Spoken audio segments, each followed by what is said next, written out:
morning and welcome. Good morning, Hewitt. Thank you very much for inviting me today. This is just wonderful day, another orientation, and it's just really fun. Well, I am so glad you won. It was a tough, tough race. The Democrats threw everything at you. I mean, they really did not want you to get a toehold in Congress because you represent a couple of demographics, women and Asian Americans, Korean Americans, people of opportunity, immigrants. I mean, Michelle, you're very different from the rest of the caucus. How is it going? Well, somebody who has an accent and somebody who is a first generation immigrant and somebody who achieved the American dream. And I'm a product of American dream. That was the toughest campaign ever because you know what? Last This is my fifth election as a first generation. I'm so grateful I didn't lose any of those elections. But this one, I was so in dark because I didn't even know I'm gonna win. I didn't know I'm gonna lose. I mean, there's just no way. You had to just fight every day. You do just work just your best, and then outcome came out really good results. So I'm very, very happy about that. And at the same time, you kept up being a great supervisor. Now, I tell people you have the greatest job in the world. I may come back and run for your open seat, move to the district, because I think county supervisors in California have more authority over their district than any other elected official. And you kept doing your day job even as you were running. And I mean, this is with the virus and everything else. This was a heck of a time to both be a supervisor and a candidate. Hugh, please do it because you're going to be a perfect, great supervisor. It was just interesting because I took a chairmanship in January. I didn't know the pandemic is coming. So I was just praying God that give me 48 hours, please, because I don't have enough time to work full time and, you know, campaigning full time. So it was very tough, but we went through it. We are the one actually declared the state of emergency 1 week before state did, and Orange County numbers were really good. And we opened businesses end of May, and Governor retaliated, but he closed down only Orange County beaches. You remember that? Yes. And it was a tough fight because all the businesses been closed down for last 8 months now, and people cannot put food on the table. So we try to do whatever we can. And LA County just shut down inside and outside of the restaurant. I mean, how can these people can survive? In even Orange County, I heard 23% of the businesses cannot come back, maybe more as of now. And it's really sad that how our governor is running. But when you run for supervisor in Orange County, you're going to do a great job. Well, I'm always welcoming I'm you. being I'm smiling as I say that, supervisor, because I think it's actually it's so hard. People don't know how hard it is. You're working all the time, and the district is very demanding. Let's turn to your new job. Kevin McCarthy, I just had Tom Emmer on. They came and they recruited you hard, and not just because you won supervisor, but state board of equalization. They know your work ethic. They know Sean, your husband, loves the party. You had great party support, but what do you hope to do in the House? People need to know your story and they need to know what your ambitions are. You know what? I just want to deliver. I want to work for Orange County, such as that lower taxes. When Trump administration came in and they lowered the taxes, but they really hit hard for, middle income or high income or like a small businesses in California because they capped it for income tax deduction from the federal income tax for up to $10,000. It used to be that you can deduct everything. So Yes.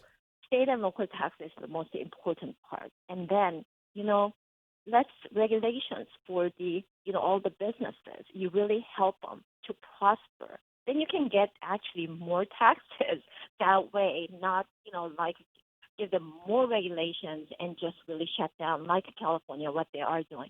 I want to do the work done instead of partisan fight.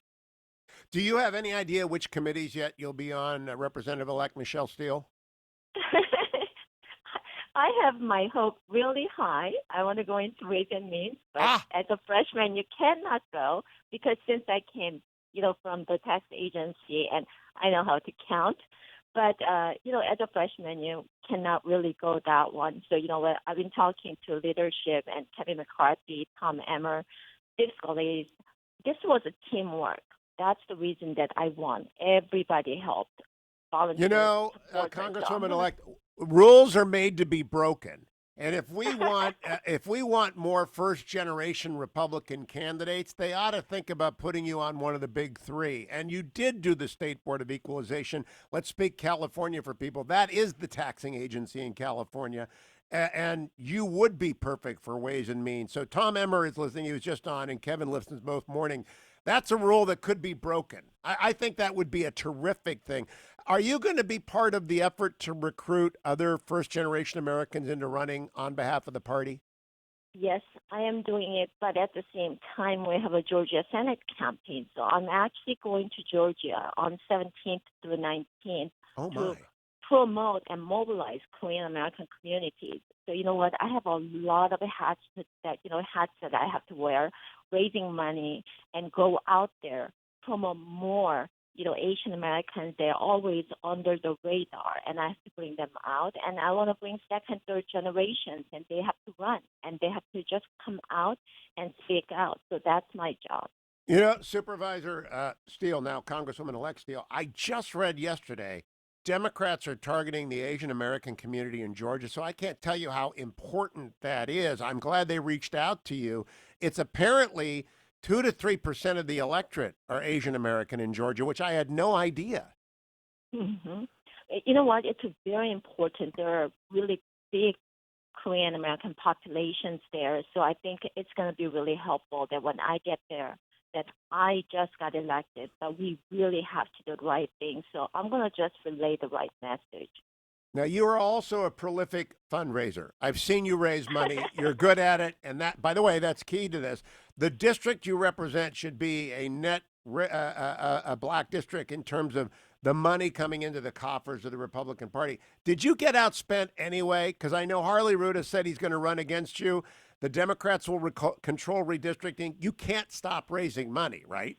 Oh, I had to raise money because Pelosi and Democratic Party, they put $14 million against me, God. and my opponent raised 5 million. I raised 5.7 million, and Republican Party and Kevin McCarthy and Tom Emmer gave me $3 million. So we were fighting 8.7 versus $19 million. So you know what? It was just not just money, but I walked.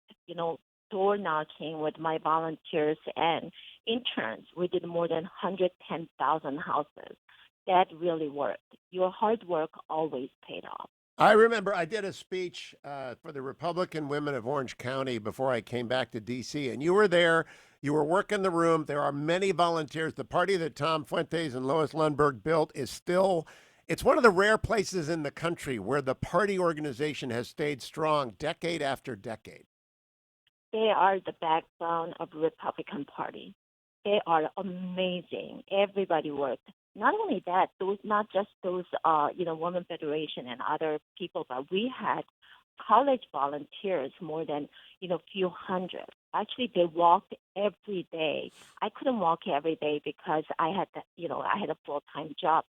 So I've been walking just only the weekends, but they walked and they knocked the door with me. I mean, you know what? I'm so grateful. There's so many younger generations, and they came out that I've never seen them in 2018. So I was surprised, but I was very, very happy about that. So we have younger generations. They volunteered a lot too.